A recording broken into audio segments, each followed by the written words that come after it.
Okay, I know abasinga problem is okuba mubadde busy, mubadde fixed nga temwasobodde mmanya how the day went. Now, buli munankyukakyuka.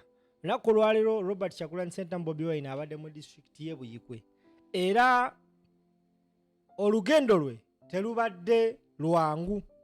Wabula akoze buli kisoboka wakati mu kuguma n'atuuka ewakubiddwa lwaleze mu district y'e Buyikwe. Atulaba njagala atolabe encounter ya Kyagulanyi Ssentamu Robert Bobi Wine bwafunyeemu akaseera ak'okugezesebwa nga mbutuufu option gy'alina yakwenganga polisi naye njagala olabe engeri gya handlinze ensonga eyo. Tambuza video.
showing in front.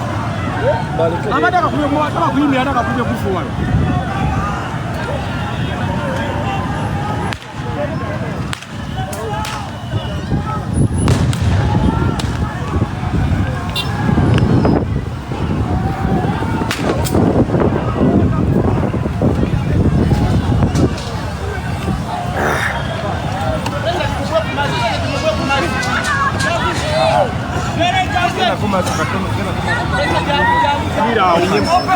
Subira maka. Au. Wapi share?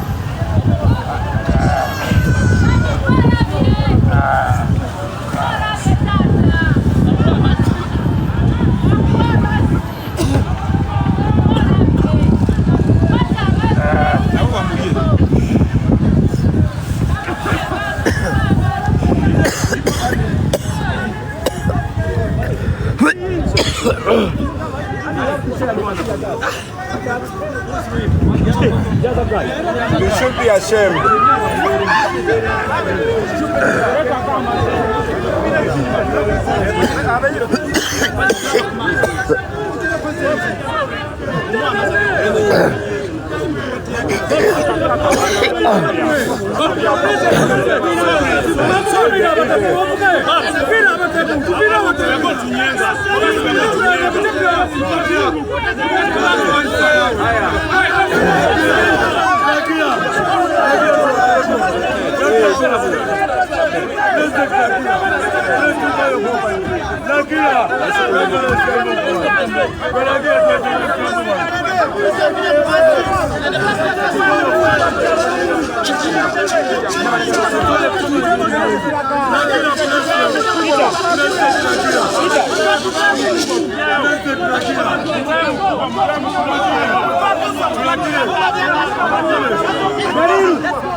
Banange yembere eriwo just kulaba bawagizi tuli ku kikuba ekikyama ku venue naye olw'okuba tebaagala abantu bakyame ku venue kyebakoze kuba tiyagasi kyebakoze kuba tiyagasi baleme kukyama ku venue kati ekigendererwa kya tubawerekere Kyagulanyi procession gye muyise procession kubanga n'abayimirira mu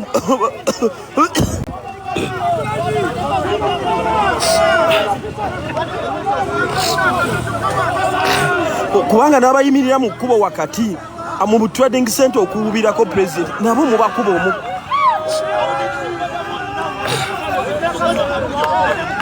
kye mwagala abagenda ku venue mubagaana abava ku venue abasobodde ogendayo baba bavaayo mubakwata ekibuuzo kiri nti mmwe kiki kye mwagala byabakama ne polisi kiki kyoyagala lengera abaana bano basobola bakubamu omukka ogubalagala bo tebafaayo olunaku lwajjo twabalabye nga bakuba mu baana abato tiyagasi kubanga trading center esinga zirimu obusomero naye tebaagala mmanya ekigendererwa temwagala abantu bajje ku venue temwagala abantu bagoberere president gy'alaga temwagala abantu bawagire ekituufu ki kye mwagala kubanga n'abakyama ku venue mubakuba omukka n'emiggo ababa bavaayo muteekawo jjafanga ne zibakwata mwagamba talina bawagizi kaakati essaawa zino mufaaki n'abatalina bawagizi deployment yokayoka emmotoka za patro nga 100 muzinoonyesa ki ku muntu atalina bawagizi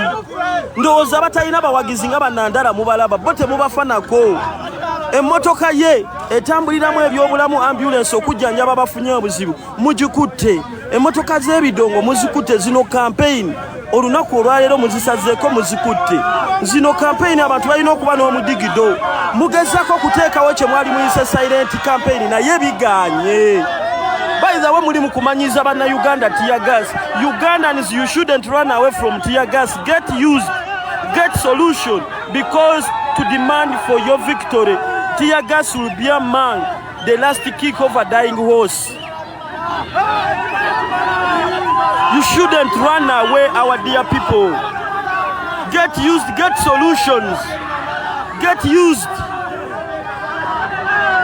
Kubanga mu trading center abantu abatawerekedde nga bayimiridde mu trading centers okubira ku Kyagulanyi. You do tear gas them, just waving at His Excellency Robert Kyagulanyi Center. But it is a tug of war. It is also a crime. Processions you refused, yes. But now what happened to people who are studying in a trading center? Just wave at His Excellency Robert Kyagulanyi Center. Abagenda kuveni, for those who are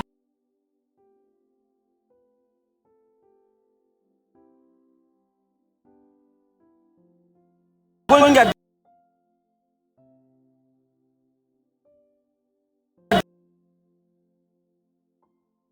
agenda kuveni, for those who are going at the, you refuse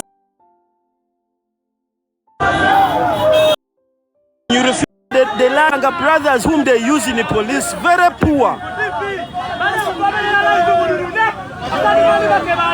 An electoral commission, but nothing much you can do.